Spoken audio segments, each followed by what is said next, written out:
فاسألوا أهل الذكر إن كنتم لا تعلمون۔ السلام علیکم ناظرین، میں ہوں نعیم ناصف اور پروگرام ہے آپ کا سوال، اور پہلے کی طرح میرے ساتھ موجود ہیں جناب قاری محمد مصطفیٰ راسخ حافظہ اللہ تعالی۔ ناظرین، اس مہینے میں ہم نے بہت سارے پروگرامز کیے ہیں محرم کے مسائل پر، اس کے احکام پر، اور پھر ایک پروگرام ہم نے کیا جس میں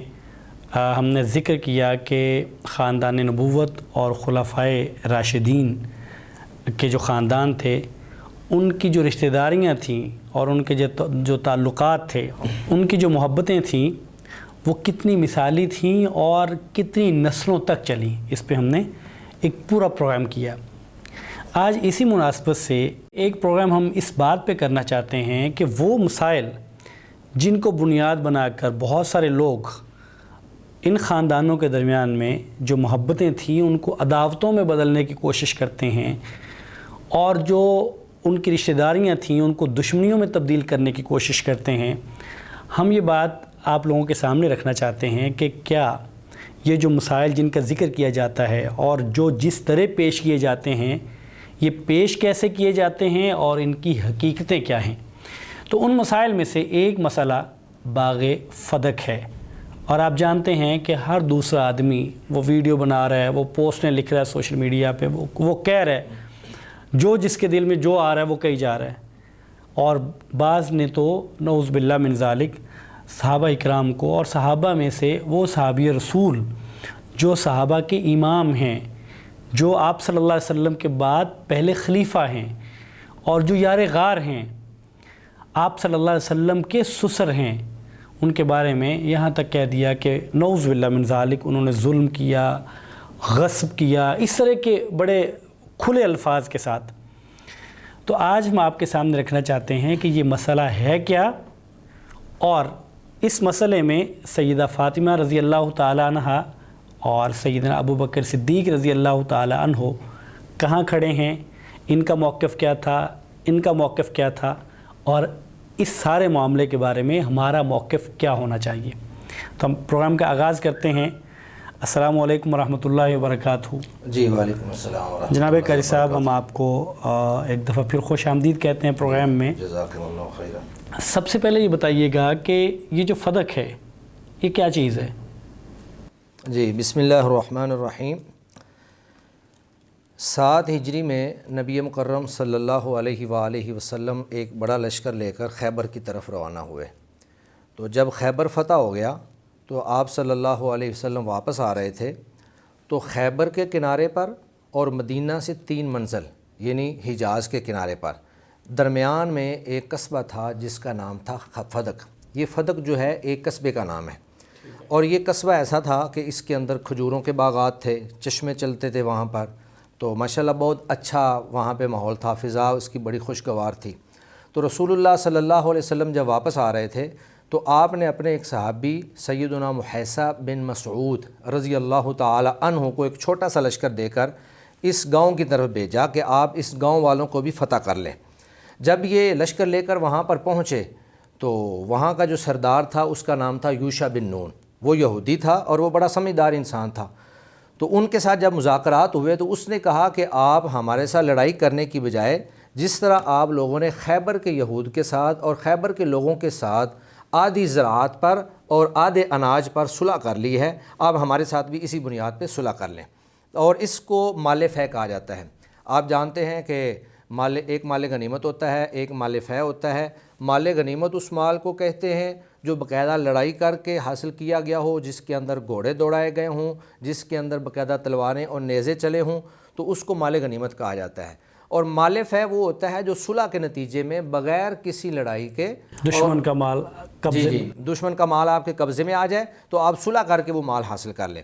تو یوشع بن نون جو تھے انہوں نے کہا جی آپ بھی ہمارے ساتھ صلح کر لیں، جس طرح آپ نے خیبر کی بہت ساری زمینوں میں بٹائی کے انداز میں آپ نے آدھے اناج پر صلح کی ہے کہ آپ لوگ خود اپنی زمینیں اپنے پاس رکھیں، اس کے اندر زراعت کریں، لیکن جو اناج ہوگا وہ آدھا تمہارا ہوگا اور آدھا ہمارا ہوگا۔ تو حضرت محیصہ بن مسعود رضی اللہ تعالی عنہ نے نبی مکرم صلی اللہ علیہ وسلم کی اجازت سے اس قصبے والے، یہ جو فدق کا قصبہ تھا، یہ ایک چھوٹا سا گاؤں تھا، اس قصبے والوں کے ساتھ بھی انہوں نے صلح کر لی اور آدھی زراعت اور آدھے اناج پر ان کے ساتھ معاہدہ جو ہے وہ طے ہو گیا کہ آپ اپنی زمینیں اپنے پاس رکھیں گے، کھیتی باڑی آپ کریں گے، لیکن اس کا جتنا بھی آمدن ہوگی اور اناج ہوگا وہ ہم آدھا آدھا کر لیا کریں گے۔ تو یہ بڑا شاندار علاقہ تھا، یہاں زراعت بہت زیادہ ہوتی تھی۔ 7 ہجری میں جس وقت یہ علاقہ فتح ہوا تو اس وقت وہاں سے جو پہلے آمدنی آئی ہے وہ 24,000 دینار تھی، اور پھر یہ آمدنی آگے بڑھتی بڑھتی جب سیدنا عمر بن عبدالعزیز رحمۃ اللہ علیہ جب ان کا دور آ گیا تو اس وقت یہ آمدنی جو ہے یہ بڑھ کر 40,000 دینار تک جا چکی تھی۔ تو یہ علاقے جو ہیں، میں آپ کو یہ بتا رہا تھا کہ یہ مال فیح میں حاصل ہوا تھا۔ تو مال فیح ہو یا مال غنیمت ہو، تو مال فیح ٹوٹل کا ٹوٹل یعنی سارے کا سارا، اور مال غنیمت کا 5واں حصہ۔ قرآن مجید میں اللہ رب العزت فرماتے ہیں مال غنیمت کے حوالے سے، وَاعْلَمُوا أَنَّمَا غَنِمْتُم مِّن شَيْءٍ فَأَنَّ لِلَّهِ خُمُسَهُ وَلِلرَّسُولِ وَلِذِي الْقُرْبَى وَالْيَتَامَى وَالْمَسَاكِينِ وَابْنِ السَّبِيلِ، کہ جو بھی مال غنیمت آپ کو حاصل ہوگا اس کا 5واں حصہ جو ہے وہ اللہ کے لیے ہے، اللہ کے رسول کے لیے ہے، قرابت والوں کے لیے ہے، یتیموں کے لیے ہے، مسکینوں کے لیے ہے اور مسافروں کے لیے ہے۔ اور مال فیح کے بارے میں بھی اللہ کا حکم بالکل انہی الفاظ کے ساتھ، الفاظ بھی بالکل وہی ہیں کہ ما افاء اللہ علی رسولہ من اہل القریٰ فللہ وللرسول ولذی القربى والیتامى والمساکین وابن السبیل۔ جو الفاظ مال غنیمت کے خمس میں ہیں وہی الفاظ مال فیح کے 100% میں ٹوٹل میں ہیں۔ تو یہ جو حصہ ہے یہ بھی اللہ کے لیے، اللہ کے رسول کے لیے، قرابت داروں کے لیے، یتیموں اور مسکینوں کے لیے اور مسافروں کے لیے۔ تو جب اللہ کے نبی صلی اللہ علیہ وسلم نے ان کے ساتھ ایگریمنٹ کر لیا اور معاہدہ کر لیا تو خیبر کی زمینیں، اسی طرح یہ مال فدق کا جو سارا علاقہ تھا، وہاں کے کھجوروں کے جو باغات تھے اور وہاں پہ جتنے بھی قطاعات ارض تھے، اور اسی طرح مدینہ کے اندر جو یہودیوں کو جب جلا وطن کیا گیا، بنو قینقاع اور بنو نذیر کو، تو ان کی زمینوں کے بھی بہت سارے جو احاطے تھے وہ سارے کے سارے رسول اللہ صلی اللہ علیہ وآلہ وسلم کے متحد تھے اور آپ ان کی آمدن کو حاصل کرتے تھے۔ چونکہ نبی مکرم صلی اللہ علیہ وسلم ایک تو نبی تھے، اس کے ساتھ ساتھ وہ ریاست مدینہ کے سربراہ بھی تھے، تو ایک سربراہ ہونے کی حیثیت سے ان کی ہی ذمہ داری بنتی تھی کہ ان ساری زمینوں کی جو آمدن آ رہی ہے وہ آپ صلی اللہ علیہ وسلم کے پاس آئے اور آپ پھر اس کو آگے تقسیم کریں۔ تو اللہ کے نبی صلی اللہ علیہ وسلم نے ان ساری آمدنیوں کو، جس میں خیبر کی زمینیں، فدق جو گاؤں ہے اس کی زمینیں، اور مدینہ کے اندر جو احاطے تھے بنو قینقاع اور بنو نذیر کے یہ زمینیں، ان سب کی آمدنی جو ہے وہ اللہ کے نبی کے پاس آتی تھی اور آپ اس کو درج ذیل طریقوں سے تقسیم کرتے تھے۔ سب سے پہلے تو آپ صلی اللہ علیہ وسلم اس میں سے اپنی ذات کے لیے رکھ لیتے اناج 1 سال کا، اپنے اہل و عیال کے لیے رکھ لیتے، ازواج مطہرات کے لیے رکھ لیتے۔ اس کے بعد جتنا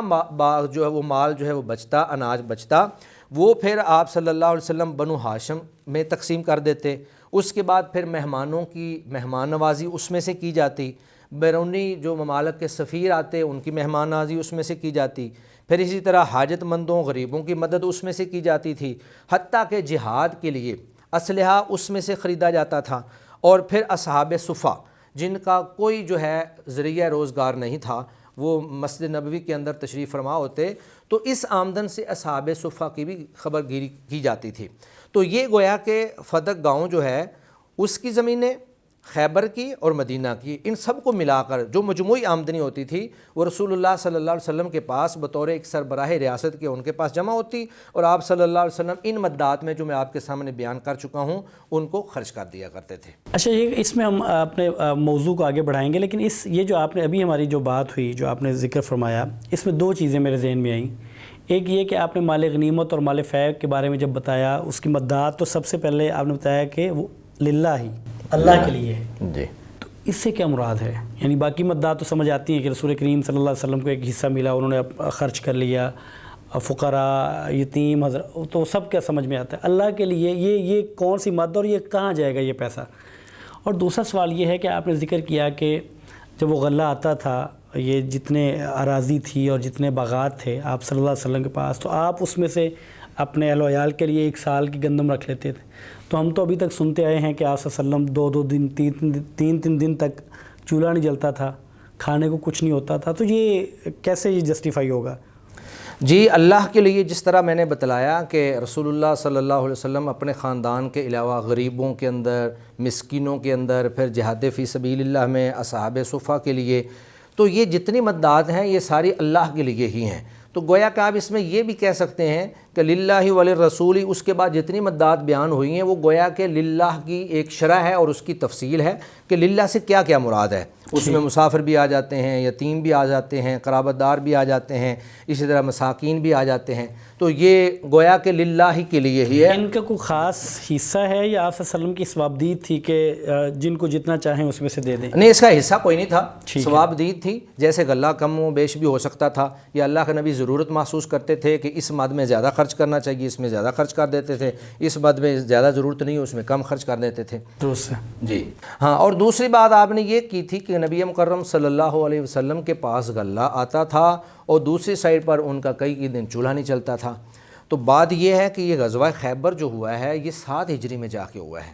تو 7 ہجری میں جا کر اللہ رب العزت نے بہت سارے ایسے اموال غنیمت یا مال فیض عطا کر دیے جو پہلے مسلمانوں کو دستیاب نہیں تھے۔ پہلے واقع ہی ان کی حالت جو ہے بہت دگرگوں تھی، اور اس میں فاقہ کشی اور اس طرح کر کے کئی دن کھانا نہ کھانا، اس طرح کے بھی ایام آتے رہے۔ ایک بات اور دوسری میرے ذہن میں آ رہی ہے کہ بسا اوقات اللہ کے نبی غلہ آتا لیکن اس کو ترجیحی بنیادوں پر اصحاب صفہ میں، دیگر لوگوں کے اندر اور غریبوں اور مسکینوں میں ترجیحی بنیادوں پہ تقسیم کر دیتے تھے، اور اپنے گھر والوں کے لیے کم رکھتے تھے یا رکھتے ہی نہیں تھے۔ جس طرح کی ایک روایت ہے کہ سیدہ فاطمہ رضی اللہ تعالی عنہا اللہ کے نبی کے پاس آئیں اور اپنے ہاتھوں کے نشانات اور کندھے کے نشانات دکھائے کہ یا رسول اللہ آپ کے پاس غلام آئے ہیں، آپ مجھے بھی یہ غلام دے دیں۔ حالانکہ غلام تو آئے تھے، لیکن اللہ کے نبی صلی اللہ علیہ وسلم نے فرمایا کہ میرے سر پہ اور میرے کندھوں پہ اصحاب صفہ کی ذمہ داری ہے، پہلے میں ان ذمہ داریوں سے سب کو دوش ہوں گا، پھر آپ کے بارے میں سوچوں گا۔ اور پھر اللہ کے نبی نے بلکہ وہ ایک وظیفہ بتا دیا کہ آپ 33 مرتبہ سبحان اللہ، 33 مرتبہ الحمدللہ، 34 مرتبہ اللہ اکبر،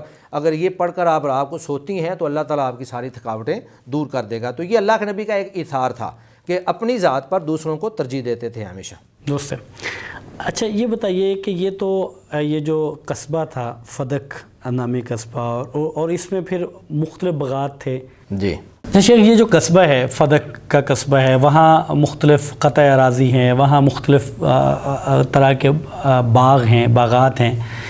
تو مجھے یہ بتائیے گا کہ باغ فدق، اس کا مطلب یہ وہ جتنی میراث تھی سارے کوئی ہی باغ فدق آ جاتا ہے، تو اس میں سیدہ فاطمہ رضی اللہ تعالیٰ عنہ ان کا تقاضا کیا تھا سیدنا ابوبکر صدیق رضی اللہ تعالیٰ عنہ سے، اور ان کا جواب کیا تھا؟ جی، سیدہ فاطمہ رضی اللہ تعالی عنہا جو ہیں، جب اللہ کے نبی صلی اللہ علیہ وسلم فوت ہو گئے تو وہاں صرف آپ کے ورثاء میں صرف سیدہ فاطمہ رضی اللہ تعالی عنہا اکیلی نہیں تھی، بلکہ ایک بیٹیوں میں یعنی اولاد میں سیدہ فاطمہ رضی اللہ تعالی عنہا تھیں،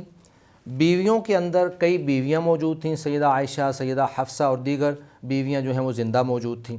اور اسی طرح ایک اور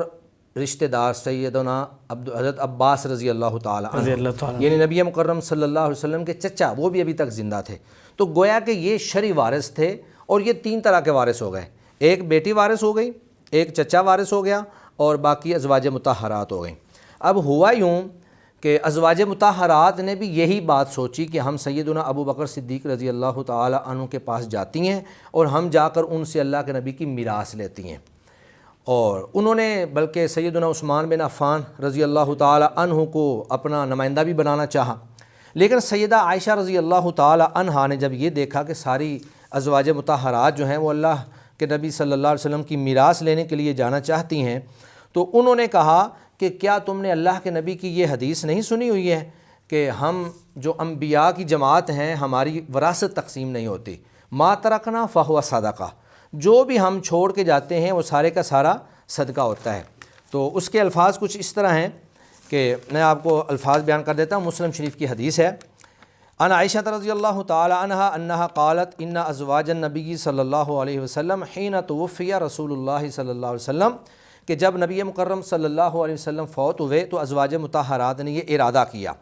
کہ ان یبعثنا عثمان بن عفان، کہ وہ حضرت عثمان بن عفان کو سیدنا ابوبکر صدیق رضی اللہ تعالی عنہ کے پاس بھیجیں، فیسألنہ میراثہن، ان سے میراث کا سوال کریں۔ تو حضرت عائشہ رضی اللہ تعالی عنہا نے اسی وقت کہا الیس قد قال رسول اللہ صلی اللہ علیہ وسلم، کہ اللہ کے نبی نے یہ نہیں فرمایا تھا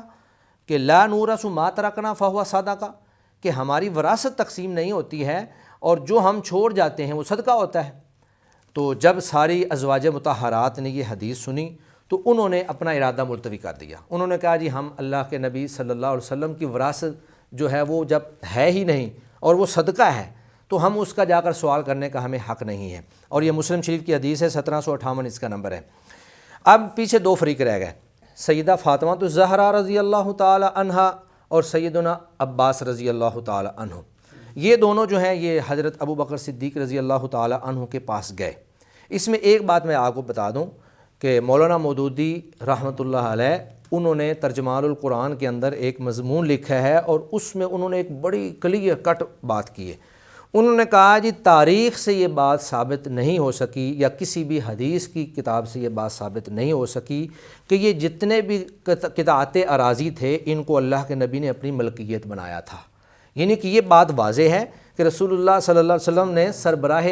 سربراہ ریاست کی حیثیت سے ان کا جتنا بھی اناج ہوتا تھا یا ان کی جتنی بھی آمدنی ہوتی تھی اس کو خرچ تقسیم ضرور کرتے تھے، استعمال میں کرتے تھے اپنی ذمہ داری میں، لیکن یہ کہیں سے ثابت نہیں ہے کہ انہوں نے اس کو اپنی ملکیت بنا لیا ہو۔ اور یہ ایسے ہوتا بھی نہیں ہے کہ جب ایک سربراہ حکومت جو ہے کہیں علاقہ فتح ہوتا ہے تو وہ سارے پوری ریاست کا ہوتا ہے، اس کی ملکیت نہیں ہوتی ہے، حتیٰ کہ آج کے دور میں بھی ایسا کوئی نہیں کر سکتا ہے۔ تو جب سیدہ فاطمہ رضی اللہ تعالی عنہا اور حضرت عباس رضی اللہ تعالی عنہ دونوں حضرت ابو بکر صدیق رضی اللہ تعالی عنہ کے پاس گئے تو انہوں نے جو تقاضا کیا اس کا ایک جواب تو میں پہلے حدیث مبارکہ میں دے چکا ہوں، جس طرح کہ مسلم شریف کی حدیث ہے، سیدہ عائشہ رضی اللہ تعالی عنہا نے باقی ازواج مطہرات کو یہ مطالبہ کرنے سے روک دیا تھا۔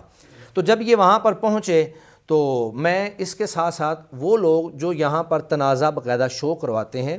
حدیث بھی میں نے پیش کر دی ہے اور اس کے ساتھ ساتھ میں ان کی کتابوں کے حوالے بھی آپ کے سامنے پیش کروں گا جو اس کو تنازع شو کرواتے ہیں یا بلا وجہ اس کو تنازع بنانے کی کوشش کرتے ہیں۔ تو ان کی معروف کتاب ہے شرح نہج البلاغہ، اس کی 5 نمبر جلد ہے اور 7 نمبر صفحہ ہے، اور یہ کتاب ہے ابن میثم البحرانی کی، تو یہ ایران سے چھپی ہوئی ہے۔ تو اس میں وہ لکھتے ہیں کان رسول اللہ صلی اللہ علیہ وسلم یاخذ من فدق قوتکم و یاخذ الباقی۔ جب انہوں نے مطالبہ کیا سیدنا ابو بکر صدیق رضی اللہ تعالی عنہ سے تو لکھتے ہیں کہ انہوں نے آگے سے یہ جواب دیا کہ رسول اللہ صلی اللہ علیہ وسلم فدق سے تمہارا اناج رکھ لیتے تھے اور اس کے بعد سارا جو ہے وہ تقسیم کر دیا کرتے تھے، اور اس کے بعد وَيَحْمِلُ فِيهِ فِي سَبِيلِ اللَّهِ، کچھ جو ہے وہ فی سبیل اللہ تقسیم کر دیتے تھے۔ وَلَكَ عَلَى اللَّهِ، اور آپ کے لیے میں اللہ کی قسم کھا کے کہتا ہوں کہ ان اصنع بہما کما کان یصنع، کہ میں ان باغات کے ساتھ ان زمینوں کے ساتھ وہی کام کروں گا، وہی طرز عمل اختیار کروں گا جو پیارے نبی صلی اللہ علیہ وسلم کیا کرتے تھے۔ اور جب یہ بات ہوئی تو شرح بلاغہ کے اندر ہی لکھا ہوا ہے کہ فرضیت بذالک، سیدہ فاطمہ ان کے ساتھ اس بات پر راضی ہو گئیں، اور پھر آگے کیا ہوا وَأَخَذَتِ الْعَهْدَ عَلَيْهِ، اور ان سے باقاعدہ اس پر عہد لیا، معاہدہ کیا ان کے ساتھ کہ جس طرح اللہ کے نبی تقسیم کرتے تھے آپ بھی اگر اسی طرح تقسیم کریں گے تو میں آپ کی تقسیم پر راضی ہوں، اور ان سے اس بات کا عہد لیا کہ آپ بالکل وہی کریں گے جو رسول اللہ کیا کرتے تھے۔ اور اس کے بعد پھر الفاظ یہی ہیں کہ وَقَانَ يَأْخُذُ غَلَّتَهَا، کہ سیدہ فاطمہ رضی اللہ تعالی عنہ اپنا اناج اور غلہ جو ہے اپنے حصے کا وہ باقاعدہ لیتی رہیں سیدنا ابو بکر صدیق رضی اللہ تعالی عنہ سے۔ اور اس کے بعد فَيَدْفَعُ إِلَيْهِمْ مِنْهَا مَا يَكْفِيهِمْ، کہ حضرت ابو بکر ان کو اتنا دے دیتے تھے جو ان کے لیے کافی ہوتا تھا، ان کی ضرورت کے مطابق ان کو دے دیتے تھے۔ اور اس کے بعد پھر لکھا ہوا ہے کہ ثُمَّ فَعَلَتِ الْخُلَفَاءُ بَعْدَ ذَلِكَ، اس کے بعد جو خلفاء آئے وہ بھی ان زمینوں کے ساتھ یہی کچھ کرتے رہے۔ تو یہ بات جو ہے یہ صرف ایک کتاب کے اندر نہیں ہے، یہ ان کی 3 اور کتابوں کے اندر بھی ہے۔ ایک ان کی کتاب ہے در نجیفہ شرح نہج البلاغہ، مطبوعہ تہران، صفحہ نمبر 332۔ تیسری کتاب ہے حدیدی شرح نہج البلاغہ، جلد 2 جز 16، صفحہ نمبر 296۔ اور تیسری کتاب ہے سید علی نقی فیض الاسلام کی فارسی تصنیف، وہ انہوں نے شرح نہج البلاغہ کو فارسی میں کر دی ہے، تو اس کے بھی صفحہ نمبر 960 پہ یہ بات اور یہ عبارت جو میں نے آپ کے سامنے پیش کی ہے یہ لکھی ہوئی ہے۔ اس عبارت سے چند باتیں ہمیں سمجھ آتی ہیں۔ ایک بات تو یہ ہے کہ سیدنا ابو بکر صدیق رضی اللہ تعالی عنہ کے طرز عمل اور نبی مکرم صلی اللہ علیہ وسلم کے طرز عمل میں کوئی اختلاف نہیں تھا۔ جو عمل اور جو طرز عمل یا جو تقسیم سیدنا اللہ کے نبی صلی اللہ علیہ وسلم کرتے تھے، سیدنا ابو بکر صدیق بالکل وہی کرتے رہے۔ اس سے پہلے جو معاملہ، یہ تھوڑا سا میں پیچھے بات کرنا چاہتا ہوں۔ سب سے پہلے حضرت ابو بکر صدیق رضی اللہ تعالیٰ عنہ نے وہی حدیث سیدہ فاطمہ الزہرا رضی اللہ تعالیٰ عنہا کو سنائی کہ اللہ کے نبی صلی اللہ علیہ وسلم کی حدیث ہے کہ ما نورثو ما ترکنا فہو صدقہ، کہ ہم جو انبیاء کی جماعت ہیں لا نورث، ہماری کوئی جو ہے وراثت تقسیم نہیں ہوتی، جو ہم چھوڑ جائیں وہ صدقہ ہوتا ہے۔ تو یہ حدیث سن کر جو ہے سیدہ فاطمہ رضی اللہ تعالی عنہا نے ان کے ساتھ یہ عہد کیا اور اس پر باقاعدہ رضامندی کا اظہار کیا۔ تو میں یہ بیان کر رہا تھا کہ اس عبارت سے ہمیں تین باتیں جو ہیں وہ سمجھ آتی ہیں۔ ایک تو یہ آتی ہے کہ سیدنا ابو بکر اور نبی مکرم صلی اللہ علیہ وسلم کا طرز عمل ایک تھا، اور دوسرا یہ ہے کہ سیدہ فاطمہ الزہرا رضی اللہ تعالی عنہا کو سیدنا ابو بکر رضی اللہ تعالی عنہ کا طرز عمل پسند تھا، انہوں نے اس پہ رضاعت کا اور اپنی خوشی کا اظہار بھی کیا۔ اور تیسری بات یہ ہے کہ جو کام سیدنا ابو بکر صدیق نے کیا وہی سیدنا عمر نے کیا، وہی سیدنا عثمان نے کیا، وہی سیدنا علی رضی اللہ تعالی عنہ نے کیا، یعنی باقی خلفاء بھی سیدنا ابو بکر صدیق رضی اللہ تعالی عنہ کے اسی طرز عمل کے اوپر ہی قائم رہے۔ اچھا یہ بتائیے کہ یہ تو وہ ساری بات ہے کہ سیدہ فاطمہ الزہرا رضی اللہ تعالیٰ عنہ یہ تقاضا کرتی ہیں، حضرت عباس رضی اللہ تعالیٰ عنہ تقاضا کرتے ہیں، اور پھر ابو بکر صدیق رضی اللہ تعالیٰ عنہ ان کو مطمئن کرتے ہیں۔ تو یہ جو ابو بکر صدیق رضی اللہ تعالیٰ عنہ کا ان کو باغ فدق نہ دینا، اس کی وجہ کیا تھی؟ انہوں نے ان کو دے کیوں نہیں دیا؟ جب تقاضا کیا تھا ان کو دے دیتے۔ بالکل ٹھیک ہے جی۔ حضرت ابو بکر صدیق رضی اللہ تعالیٰ عنہ کے سامنے دراصل وہ حدیث سے مبارکہ تھی جو پہلے ایک دفعہ سیدہ عائشہ رضی اللہ تعالیٰ عنہا نے ازواج مطہرات کو بھی سنائی تھی، اور وہ حدیث مبارکہ یہ تھی لا نورث ما ترکنا فہو صدقہ، کہ پیارے نبی صلی اللہ علیہ وسلم نے فرمایا کہ ہم انبیاء کی جو جماعت ہیں ہماری وراثت تقسیم نہیں ہوتی ہے، اور جو کچھ ہم چھوڑ کر جاتے ہیں وہ سارے کا سارا جو ہے وہ صدقہ ہو جاتا ہے۔ تو حضرت ابو بکر صدیق رضی اللہ تعالیٰ عنہ کے سامنے یہ حدیث مبارکہ تھی، یعنی وہ اس کو وراثت سمجھتے نہیں تھے۔ جی اس حدیث کو سامنے رکھ کے وہ سمجھتے یہ تھے کہ اگر میں یہ بطور وراثت کے اس کو تقسیم کر دیتا ہوں تو یہ اس حدیث کی مخالفت ہو جائے گی۔ جی بالکل۔ تو ایک بات تو یہ بھی ہے، اور دوسری بات یہ بھی ہے کہ وراثت بنتی بھی نہیں تھی۔ دوسری بات یہ ہے کہ اللہ کے نبی نے ان زمینوں کو اپنی وراثت بنایا ہی نہیں تھا، وہ ان کی ملکیت میں تھی ہی نہیں۔ اچھا، اور دوسری بات یہ کہ یہ جب ہم اس سارے واقعے کو سنتے ہیں نا، پڑھتے ہیں یا سنتے ہیں، تو ہم ہمیشہ اس واقعے کو یعنی ان دو ہستیوں، مقدس دو ہستیوں کے درمیان میں ہی جوڑتے ہیں کہ سیدہ فاطمہ نے یہ تقاضا کیا اور سیدنا ابو بکر صدیق رضی اللہ تعالیٰ عنہ نے یہ جواب دیا۔ تو اس کے بعد کی جو بات ہے، یعنی عمر فاروق ہیں، عثمان غنی ہیں، علی المرتضیٰ ہیں رضی اللہ تعالیٰ عنہم، تو ان کا یہ آپ ابھی ذکر کر رہے تھے کہ جو معاملہ انہوں نے کیا سیدنا ابو بکر صدیق نے، وہی عمر فاروق نے کیا، وہی عثمان غنی نے کیا، اور وہی علی المرتضیٰ نے کیا جو سیدہ فاطمہ کے شوہر ہیں، انہوں نے بھی یہی معاملہ کیا۔ یہ ایسا ہی ہے؟ جی، یہ جس طرح میں پہلے بھی بتا چکا ہوں کہ جب سیدنا ابو بکر صدیق رضی اللہ تعالی عنہ نے اس حدیث کی بنیاد پر اس کو تقسیم نہیں کیا، تو اس کے بعد سیدنا عمر رضی اللہ تعالی عنہ کا عہد خلافت آ گیا، تو انہوں نے بھی ان تمام باغات کو اور ان تمام زمینوں کو اسی حالت پر باقی رکھا جس طرح کہ سیدنا ابو بکر صدیق نے رکھا تھا۔ آگے جا کے حضرت عثمان رضی اللہ تعالی عنہ کا دور آیا تو انہوں نے بھی ویسے ہی قائم رکھا۔ حالانکہ اگر وراثت تقسیم ہونی ہوتی تو اس میں جہاں سیدہ فاطمہ الزہرا محروم ہو رہی تھی، وہاں پہ سیدنا ابو بکر صدیق کی بیٹی سیدہ عائشہ کو بھی وراثت میں حصہ ملنا تھا، حضرت عمر رضی اللہ تعالی عنہ کی بیٹی سیدہ حفصہ رضی اللہ تعالی عنہا کو بھی حصہ ملنا تھا۔ تو اس کا مطلب یہ ہے کہ یہ حدیث کے مطابق وراثت کو تقسیم نہیں کر رہے تھے، کیونکہ اللہ کے نبی کا جب فرمان آ گیا تو انہوں نے پھر تقاضے کو نہیں دیکھا بلکہ فرمان کو سامنے رکھا۔ آگے جا کر سیدنا علی رضی اللہ تعالی عنہ اب جب وہ آئے تو اگر وہ سمجھتے تھے یا ان کے ذہن میں یہ بات ہوتی کہ یہ ہماری میراث ہے جو سیدہ فاطمہ کا حصہ تھا اور ہمیں ملنی چاہیے تھی، تو وہ اس کو ضرور تقسیم کرتے، لیکن سیدنا علی رضی اللہ تعالی عنہ نے بھی اس میں وہی طرز عمل اختیار کیا جو کہ سیدنا ابو بکر صدیق رضی اللہ تعالی عنہ کا تھا۔ بلکہ ایک اور بڑی عجیب بات ہے، ان لوگوں کی کتاب ہے ایک الشافی للمرتضیٰ، الشافی للمرتضیٰ صفحہ نمبر 231، اس میں لکھا ہوا ہے کہ سیدنا علی رضی اللہ تعالی عنہ کے پاس یہ باغ فدق کا مسئلہ آیا اور ان سے کہا گیا کہ پہلے خلفاء نے یہ تقسیم نہیں کیا ہے تو آپ اس کو تقسیم کر دیں۔ تو سیدنا علی رضی اللہ تعالی عنہ نے کہا کہ مجھے شرم آتی ہے کہ جس چیز کو سیدنا ابو بکر صدیق نے روک لیا ہو میں اس کو جاری کر دوں، میں یہ کام نہیں کر سکتا۔ یعنی کہ یہ ایک گویا کہ سیدنا ابو بکر صدیق سے محبت بھی تھی اور پھر ان کے طرز عمل کے اوپر گویا کہ ایک اعتماد کا اظہار تھا، ایک اس کی توثیق کر رہے تھے کہ جو کام انہوں نے کیا ہے وہی درست ہے، میں اس سے ہٹ کر کوئی کام نہیں کر سکتا۔ تو اس کا مطلب یہ ہوا کہ چونکہ طرز عمل ایک ہے، سیدنا ابوبکر صدیق کا بھی طرز عمل وہی ہے، عمر فاروق کا بھی وہی ہے، عثمان غنی کا اور علی المرتضیٰ کا۔ جی، تو اس کا مطلب یہ ہوا کہ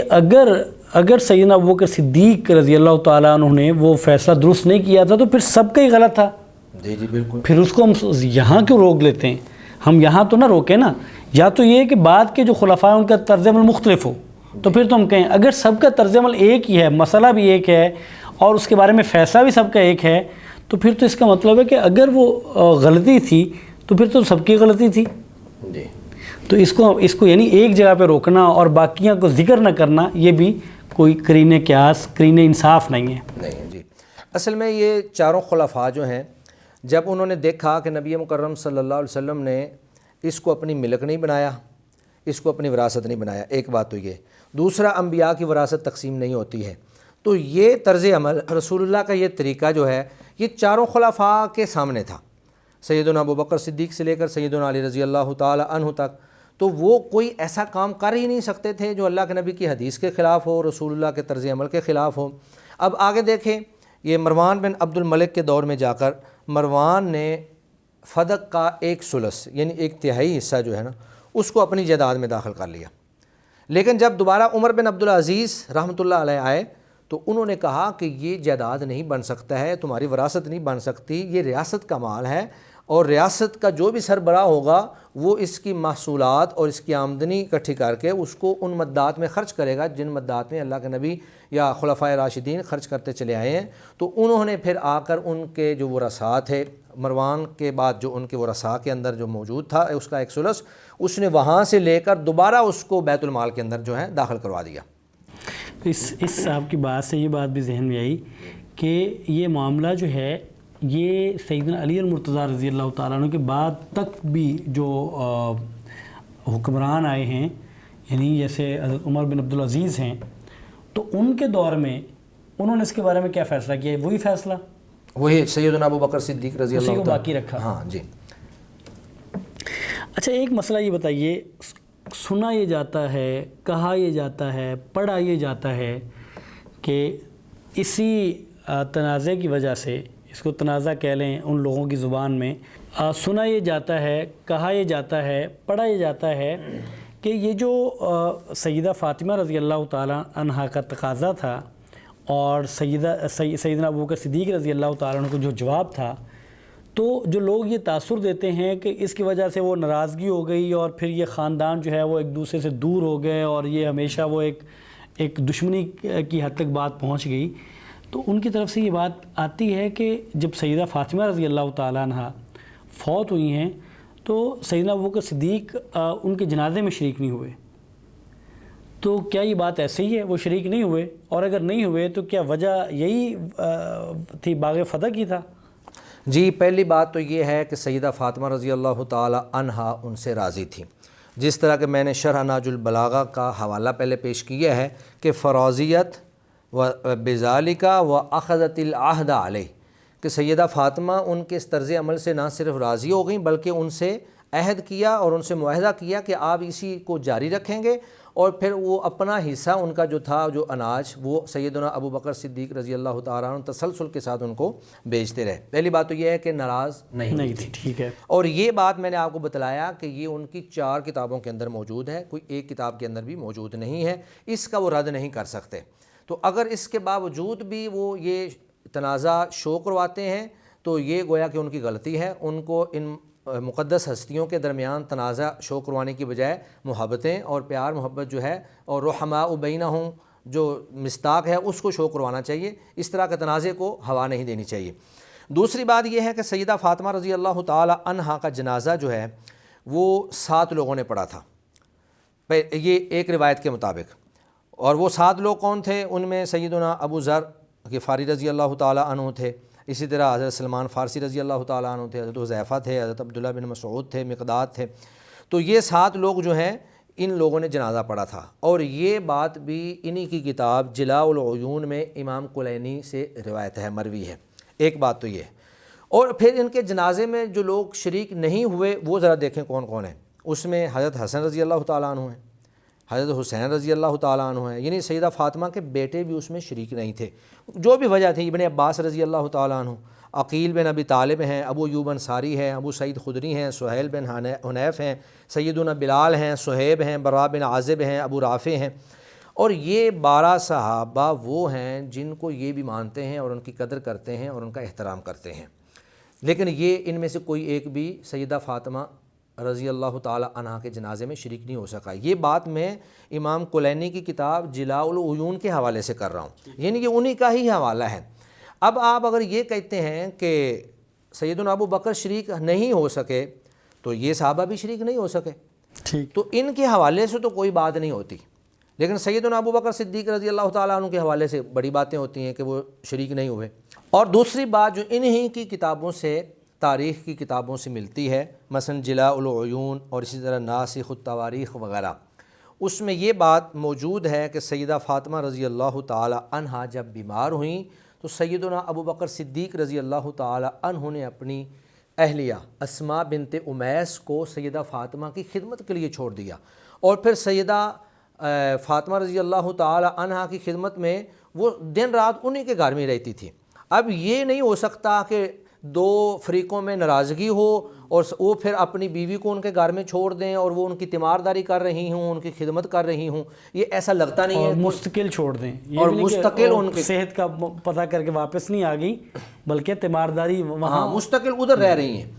تو اس سے ثابت ہوتا ہے کہ ان کے آپس میں تعلقات بہت اچھے تھے, بہت شاندار تھے, محبت تھی, ورنہ وہ اور بھی کسی کو تیمارداری کے لیے کہہ سکتی تھی. بے شمار لوگ ان کے اوپر جانے نشاور کرنے کے لیے تیار تھے, تو لیکن انہوں نے اس کو قبول کیا. اور پھر جب ان کی وفات کا وقت آیا تو انہوں نے سیدہ اسماء بنت امیس کو یہ نصیحت کی, وصیت کی کہ غسل دینا ہے آپ نے, مجھے کفن پہنانا ہے اور جنازہ بھی آپ نے میرا تیار کرنا ہے. تو اس سے ایک تو یہ ثابت ہوتا ہے کہ وہ جب ان کے گھر میں رہ رہی تھیں وہ سیدنا ابو بکر صدیق کو ایک تو ان کی حالت کے بارے میں باخبر کرتی رہتی ہوں گی کہ اب سیدہ فاطمہ کی حالت ایسی ہے, اب ایسی ہے. اور جب وہ فوت ہوئی ہوں گی تو انہوں نے لازمی سیدنا ابو بکر صدیق رضی اللہ تعالیٰ عنہ کو بتایا بھی ہوگا. اور تاریخ کی ایک روایت ہے طبقات ابن سعد کے اندر, جلد نمبر 8 صفحہ نمبر 17, ایران کی طبع ہوئی ہے طبقات ابن سعد جو تاریخ کی کتاب ہے, اس میں امام شابی اور امام نخعی ان دونوں سے مروی ہے کہ سیدہ فاطمہ الزہراء رضی اللہ تعالی عنہا کی نماز جنازہ سیدنا ابو بکر صدیق نے پڑھائی اور اس میں 4 تکبیریں کہیں. تو گویا کہ یہ ایک روایت ہمیں اس حوالے سے بھی ملتی ہے کہ سیدنا ابو بکر صدیق رضی اللہ تعالی عنہ نے ان کی نماز جنازہ پڑھائی. اور قرینہ قیاس یہی لگتا ہے کہ جب انہوں نے اپنی بیوی کو مستقل ان کے گھر میں چھوڑ دیا تو اس کا مطلب یہ ہے کہ ہر وقت وہ ان کا لحاظ کر رہے تھے, ان کا دھیان کر رہے تھے, خیال کر رہے تھے, اور اس وقت میں پھر جا کر انہوں نے ان کی نماز جنازہ پڑھائی ہوگی. اچھا, یہ جو بات ہوئی کہ سیدہ فاطمہ رضی اللہ تعالیٰ عنہ کے جنازے میں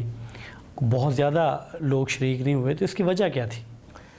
میرے ذہن میں ایک حدیث ہے کہ سیدہ فاطمہ رضی اللہ تعالی عنہا نے کہا تھا کہ جب میرا جنازہ لے کے جانا تو وہ رات کے اندھیرے میں لے کے جانا تاکہ کوئی شخص میری جسامت کا بھی اندازہ نہ لگا سکے. تو شاید ان صحابہ کے ذہن میں ان کی یہ عفت و عصمت اور اسی طرح ان کی شرم و حیا ہو کہ جب وہ یہ چاہتی ہیں کہ میری جسامت کا بھی کوئی اندازہ نہ لگا سکے تو ہمیں ان کے جنازے میں شریک نہیں ہونا چاہیے. اور ممکن ہے کہ سیدنا علی رضی اللہ تعالی عنہ نے زیادہ لوگوں کو اطلاع بھی نہ دی ہو کہ رات کے وقت میں ان کی وفات ہوئی ہو, اور انہوں نے ان کی وصیت کے مطابق رات کے وقت ہی ان کی تدفین اور ان کی تجہیز و تکفین کا سارا مسئلہ وہاں پہ پورا کر لیا ہوں. جو کہنے والے ہیں یہ بھی کہتے ہیں کہ جو باغ فدق تھا یہ وراثت میں تو وراثت تو تھی نہیں, جی یہ تو آپ صلی اللہ علیہ وسلم نے اپنی زندگی میں سیدہ فاطمہ کو ہبہ کر دیا تھا، جی آپ کیا کہتے ہیں؟ جی آپ یہ اصل میں انہوں نے جب میراث کا جواب مل گیا حدیث سے تو یہ آگے سے انہوں نے ایک نیا اعتراض گڑھا ہے اور اس کی حقیقت کوئی نہیں ہے۔ اگر باغ فدق جو ہے وہ میراث کی بجائے ہبہ ہوتا تو یہ سیدہ فاطمہ رضی اللہ تعالی عنہا کے پاس پہلے سے ان کی ملکیت میں ہوتا، ان کو سیدنا ابوبکر صدیق رضی اللہ تعالیٰ عنہ کے پاس جانے کی ضرورت ہی نہیں تھی، جیسا کہ اللہ کے نبی صلی اللہ علیہ وسلم نے تمام ازواج مطہرات کو ایک ایک گھر جو ہے وہ ہبہ کر دیا تھا، وہ ان کی ملکیت میں دے دیا تھا، وہ انہی کا تھا اور اس میں وراثت نہیں تقسیم ہوئی کیونکہ وہ ان کے اپنے گھر تھے۔ اور اسی طرح آپ نے حضرت فاطمہ کو بھی ایک گھر دیا تھا، حضرت عباس کو بھی ایک گھر دیا تھا، تو یہ گھر جو ہیں یہ ان کو ہبہ میں ملے تھے، لیکن باغ فدق یا باقی زمینوں میں سے کوئی چیز اللہ کے نبی صلی اللہ علیہ وسلم نے ان کو ہبہ میں نہیں دی۔ اور پھر دوسری بات، یہ جو الفاظ ہیں حدیث شریف کے اندر، بخاری شریف کی حدیث ہے، اس میں الفاظ ذرا آپ دیکھیں، الفاظ کے اوپر غور کرنے سے پتہ چلتا ہے کہ انہوں نے ہبہ کا تو نام ہی نہیں لیا۔ اگر ہبہ ہوتا، پہلی بات تو یہ ہے کہ حضرت فاطمہ جاتی ہی نہ، کیونکہ وہ ان کے قبضے میں ہوتا، اور دوسری بات یہ ہے کہ وہ اس کو ہبہ کہتی جا کر میراث کا لفظ ہی نہ بولتی۔ بخاری شریف کی حدیث ہے، اس میں الفاظ یہ ہیں، سیدہ عائشہ رضی اللہ تعالی عنہا سے مروی ہے کہ ان فاطمۃ والعباس اتیا ابا بکر یلتمسان میراثہما من رسول اللہ صلی اللہ علیہ وسلم، کہ سیدہ فاطمہ اور حضرت عباس رضی اللہ تعالی عنہ دونوں حضرت ابوبکر صدیق کے پاس گئے اور ان سے کیا کہا؟ یلتمسان میراثہما، ان سے اپنی وراثت کا جو ہے وہ سوال کیا، وراثت طلب کی، اور آگے یہ بھی کہا وَهُمَا يَطْلُبَانِ أَرْضَيْهِمَا مِنْ فَدَقْ وَسَهْمَهُمَا مِنْ خیبر، کہ ہمیں فدق سے بھی حصہ دیا جائے اور خیبر سے بھی حصہ دیا جائے۔ تو وہ شاید یہ سمجھ رہے تھے کہ خیبر کی زمینیں، اسی طرح فدق کی زمینیں، یہ شاید اللہ کے نبی کی ملکیت بنی ہیں، حالانکہ وہ ملکیت نہیں بنی تھیں۔ یہی وجہ تھی کہ سیدنا ابوبکر صدیق رضی اللہ تعالیٰ عنہ نے وہ معروف حدیث ان کو بیان کر کے فرمایا کہ لا نورث ما ترکنا فہو صدقہ، اور لا نورث یہاں بھی وراثت کی، یعنی انہوں نے تقاضے اور مطالبے میں بھی وراثت کا کہا، جی جی، تو انہوں نے جواب میں جو حدیث مبارکہ وہ بھی وراثت والی ہی سنائی، یعنی ہبہ کا یہاں معاملہ نہیں تھا۔ ہبہ کا کوئی معاملہ نہیں ہے۔ تیسری بات پھر وہ یہ ہے، جی تیسری بات پھر وہ یہ ہے کہ اگر یہ ہبہ ہو گیا تھا جی اور سیدنا ابوبکر صدیق رضی اللہ تعالیٰ عنہ نے یہ جبراً لے لیا تھا یا ان کو نہیں دیا، ان کی ملکیت سے لے لیا، تو پھر باقی جو خلفاء ہیں یہ بات پھر ادھر آ گئی جی کہ عمر فاروق، عثمان غنی، علی المرتضیٰ، تو سب نے پھر یہ تو سب شریک ہو گئے نا، جی جی، پھر تو سب نے واپس نہیں کیا، سب نے واپس نہیں کیا۔ اور پھر تاریخ سے ایسی کوئی بات ملتی بھی نہیں ہے کہ وہ سیدہ فاطمہ کے پاس تھا اور انہوں نے ان سے لے لیا ہو، ایسی کوئی بات نہیں ہے، بلکہ وہ اپنی اسی حالت پر موجود تھا جس حالت پہ اللہ کے نبی کے پاس موجود تھا، اور ان کے پاس اگر وہ آیا ہے تو ایک سربراہ مملکت کی حیثیت سے ان کے پاس آیا ہے۔ پہلے اللہ کے نبی سربراہ تھے ریاست کے اور وہ ان کا معاملہ کرتے تھے، اس کے بعد سیدنا ابوبکر صدیق کے پاس خلافت آ گئی تو آپ نے ان کے ساتھ وہی معاملہ کیا جو نبی مکرم صلی اللہ علیہ وسلم کرتے تھے۔ اور ایک روایت من گھڑت اور ضعیف اور کذاب قسم کی یہ پیش کرتے ہیں، کہتے ہیں جی ابو سعید خدری رضی اللہ تعالیٰ عنہ کی روایت ہے کہ جب اللہ تعالیٰ نے یہ آیت نازل کی وَآتِ ذِی الْقُرْبَى حَقَّهُ، کہ اپنے قرابت داروں کو ان کو حق دے دیں، تو نبی مکرم صلی اللہ علیہ وآلہ وسلم نے سیدہ فاطمہ کو بلایا اور ان کو فتق دے دیا، فآتاها فتق ان کو دے دیا۔ یہ مسند بزار کے اندر اور کشف الستار کے اندر 22 اور 23 نمبر اس کا نمبر ہے۔ تو یہ حدیث جو ہے صرف اس ایک کتاب کے اندر موجود ہے اور یہ بھی ایک موضوع اور من گھڑت روایت ہے۔ اس کی وجہ یہ ہے کہ اس روایت کے اندر ایک راوی ہے عطیہ اوفی، جس کو جمہور محدثین نے ضعیف اور کذاب قرار دیا ہے۔ تو جب ایک حدیث ہی ضعیف ہے، موضوع ہے، من گھڑت ہے، تو اس حدیث کو بنیاد نہیں بنایا جا سکتا۔ تو گویا کہ اصل مسئلہ ہبہ کا تھا ہی نہیں، یہ ہبہ کا مسئلہ بعد میں انہوں نے اعتراض کو قائم رکھنے کے لیے اور تنازع کو جاری رکھنے کے لیے گھڑ لیا ہے۔ حالانکہ اس وقت تو جس طرح کہ میں نے بخاری شریف کی حدیث آپ کے سامنے پیش کی کہ یلتمسان میراثہما، سوال انہوں نے ہبہ کا نہیں کیا تھا، انہوں نے سوال میراث کا کیا تھا، اور میراث کا جواب حضرت ابوبکر صدیق رضی اللہ تعالیٰ عنہ نے حدیث سے دے دیا۔ اچھا یہ بتائیے، اس گفتگو میں آپ نے ذکر کیا کہ انبیاء کی وراثت ہے وہ تقسیم نہیں ہوتی، جی، تو قرآن تو یہ بتاتا ہے کہ تقسیم ہوتی ہے، جی، ووارث سلیمان داؤد، جی، تو سلیمان کو وارث بنایا داؤد کا، جی۔ جی یہ قرآن مجید کی جو آیت ہے اصل میں اصول وہی ہے کہ انبیاء کی جو وراثت مالی ہوتی ہے وہ تقسیم نہیں ہوتی. یہاں وراثت سے مراد نبوت کی وراثت ہے اور علم کی وراثت ہے. اللہ کے نبی صلی اللہ علیہ وسلم کے ایک حدیث بھی ہے کہ ہم درہم و دینار چھوڑ کے نہیں جاتے, ہم علم چھوڑ کے جاتے ہیں, وہی ہماری وراثت ہوتی ہے جو آگے تقسیم ہونی ہوتی ہے. اور ویسے بھی آپ یہ دیکھیں کہ سیدنا سلیمان علیہ السلام کے کم و بیش 19 بیٹے تھے اور ان کی بیٹیاں بھی ہوں گی. اور اگر اس وراثت سے مراد مالی وراثت ہوتی, جائیداد کی وراثت ہوتی, تو پھر تو وہ وراثت سب میں بیٹوں کو تقسیم ملنی ہوتی چاہیے تھی اور سب کے اندر تقسیم ہونی چاہیے تھی. لیکن یہاں پر صرف ایک بیٹے کا تذکرہ ہے. تو اس کا مطلب یہ ہے کہ یہ وراثت جائیداد اور مال کی نہیں ہے, یہاں سے وراثت علمی اور وراثت نبوت مراد ہے جو اللہ رب العزت نے صرف ایک بیٹے کو منتخب کیا, اور وہی جو نبوت کی وراثت تھی وہ اللہ تعالیٰ نے حضرت داؤد علیہ السلام سے آگے ان کے بیٹے سلیمان علیہ السلام کو دے دی. اور ویسے بھی امام جعفر صادق جو ہیں وہ اس آیت کی تفسیر کرتے ہیں. یہ آیت آگے پڑھتے جائیں تو آخر میں اس میں آتا ہے ان ھذا لہو الفضل المبین, کہ یہ جو ہے یہ ایک بڑا واضح فضل ہے. تو فضل اللہ تعالیٰ جو ہے وہ مال کو اللہ فضل نہیں کہتے ہیں, یا مال کو اللہ تعالیٰ کوئی اچھی چیز نہیں کہتے ہیں. مال کی تو اللہ کے نزدیک کوئی حیثیت ہی نہیں ہے. یہ جو فضل ہے, جو بڑا فضل ہے, یہ اصل میں نبوت ہے, جو بہت بڑا فضل اللہ تعالیٰ نے حضرت سلیمان علیہ السلام پہ کیا. تو امام جعفر صادق بھی کہتے ہیں کہ یہاں فضل مبین سے مراد نبوت اور بادشاہت ہے جو اللہ تعالیٰ نے وہاں پہ منتقل کی تھی. تو یہاں سے یہ ثابت ہوا کہ گویا کہ یہ وراثت مال نہیں ہے بلکہ یہ وراثت علم ہے اور وراثت نبوت ہے. بہت شکریہ, جزاکم اللہ خیر, آپ نے وقت دیا. ناظرین, یہ تھا آج کا پروگرام جس میں ہم نے ذکر کیا باغ فدق, اور یہ وہ مسئلہ ہے جس کو بنیاد بنا کر صحابہ اکرام کے بارے میں اور خاندان نبوت کے بارے میں ایک تنازع اور ایک دشمنی کی سی صورتحال پیدا کر دی جاتی ہے. ناظرین, آپ نے یہ بات سنی اور دلائل کے ساتھ, حوالوں کے ساتھ, کہ ایک بات تو یہ ہے کہ نبی کریم صلی اللہ علیہ وسلم کیا وہ خیبر کا جو علاقہ تھا یا فدق کا جو علاقہ تھا, کیا وہ نبی کریم صلی اللہ علیہ وسلم کی ملکیت میں تھا؟ نہیں تھا. یعنی آپ بطور سربراہ ریاست کے وہ جتنی بھی پورے ملک میں یا جتنی بھی وہ سلطنت تھی, تو وہ ساری جتنی زمینیں تھیں وہ ساری آپ صلی اللہ علیہ وسلم اس کی تقسیم کرتے تھے. تو وہ آپ کی ذاتی ملکیت میں نہیں تھی. اگر آپ صلی اللہ علیہ وسلم کی ذاتی ملکیت میں ہوتی تو یہ مسئلہ کھڑا ہوتا تھا کہ وہ آگے وراثت کے طور پہ منتقل ہوں گی کہ نہیں ہوں گی. پہلی بات تو یہ ہے. اور دوسری بات یہ ہے کہ آپ صلی اللہ علیہ وسلم کا جب واضح فرمان موجود ہے کہ نبیوں کی ہماری جو وراثت ہے وہ آگے منتقل نہیں ہوتی بلکہ وہ صدقہ ہوتا ہے, جو ہم چھوڑتے ہیں وہ صدقہ ہے, وہ آگے ناقابل تقسیم ہے. تو آپ صلی اللہ علیہ وسلم کا یہ فرمان موجود ہے. اور تیسری بات یہ ہے کہ ان ورثاء میں امہات المومنین موجود ہیں, سیدہ فاطمہ موجود ہیں,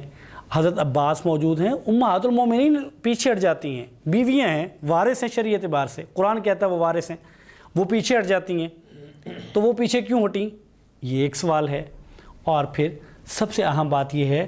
کہ سیدہ فاطمہ رضی اللہ تعالیٰ عنہ ابوبکر صدیق رضی اللہ تعالیٰ عنہ کے پاس جب تشریف لائیں اور انہوں نے وہ حدیث مبارکہ رکھی تو اس پہ ان کا اطمینان ہے اور وہ اس پہ راضی ہوتی ہیں اور اسے معاہدے کی پاسداری کا کہتی ہیں کہ جو جس طرح رسول کریم صلی اللہ علیہ وسلم کا معاملہ تھا وہ کرتے تھے ان زمینوں کے ساتھ, باغات کے ساتھ, آپ وہی رکھیں, میں اس پہ راضی ہوں. تو ان کی رضامندی شامل ہے. پھر اہم بات یہ ہے کہ اگر نعوذ باللہ من ذالک یہ ابوبکر صدیق رضی اللہ تعالیٰ عنہ نے کوئی ظلم کیا تھا خاندان نبوت سے, سیدہ فاطمہ الزہرا سے, تو پھر اس ظلم کو عمر نے بھی جاری رکھا, عثمان نے بھی جاری رکھا, علی المرتضیٰ رضی اللہ تعالیٰ عنہ, یہ تمام نے جاری رکھا. پھر تو یہ سارے شریک ہوئے اس میں, نعوذ باللہ من ذالک. تو ایسا ہے نہیں, یہ ظلم نہیں تھا, یہ ناانصافی نہیں تھی, یہ دشمنی نہیں تھی, یہ تنازع نہیں تھا, بلکہ محبتیں ہیں. اور محبت کیا تھی کہ سیدہ اسماء بنت امیس جو ابوبکر صدیق رضی اللہ تعالیٰ عنہ کی بیوی ہیں, ان کو جب فاطمہ الزہرا بیمار تھیں تو مستقل طور پہ ان کے گھر بھیجا کہ آپ ان کے پاس رہیں, ان کا خیال رکھیں. اور محبتیں یہ تھیں کہ فاطمہ الزہرا رضی اللہ تعالیٰ عنہ یہ وصیت کرتی ہیں کہ مجھے غسل اور میری تدفین اور میرے جتنے معاملات ہیں وہ اسماء بنت امیس اور علی المرتضیٰ کریں, دونوں کے حق میں وصیت فرماتی ہیں. تو یہ محبتیں ہیں، خدا را ان کو دشمنیوں میں نہ بدلیے، اور جب ہم دشمنیوں میں بدلیں گے تو ان صحابہ جن کے بارے میں اس میں فاطمہ الزہرا رضی اللہ تعالیٰ عنہ، ابوبکر صدیق رضی اللہ تعالیٰ عنہ اور جملہ صحابہ کرام، اللہ ان پہ راضی ہیں، وہ اللہ پر راضی ہیں، ان کا کچھ نقصان نہیں ہوگا۔ نقصان کن کا؟ ہمارا نقصان ہے، ہمارے ایمان کا نقصان ہوگا جب ہم محبتوں کو دشمنیوں میں بدلیں گے اور بعض صحابہ کرام کے بارے میں اپنے دل میں بغض رکھیں گے اور اپنے دل میں کینہ رکھیں گے۔ تو آج کا یہ پروگرام تھا، ہم یہ سمجھتے ہیں کہ اگر اس پروگرام کی وجہ سے اس میں جو بات ہوئی اور حوالوں کے ساتھ ہوئی، اگر یہ ایک مثبت میسج کے طور پہ اس کو لیا جائے اور اس پہ تحقیق کر لی جائے کہ یہ باتیں درست ہیں، اگر درست ہیں تو ان کو مان لیا جائے، تو یہی آج کے پروگرام کا مقصد تھا۔ ہمیں دیجیے اجازت۔ السلام علیکم ورحمۃ اللہ وبرکاتہ۔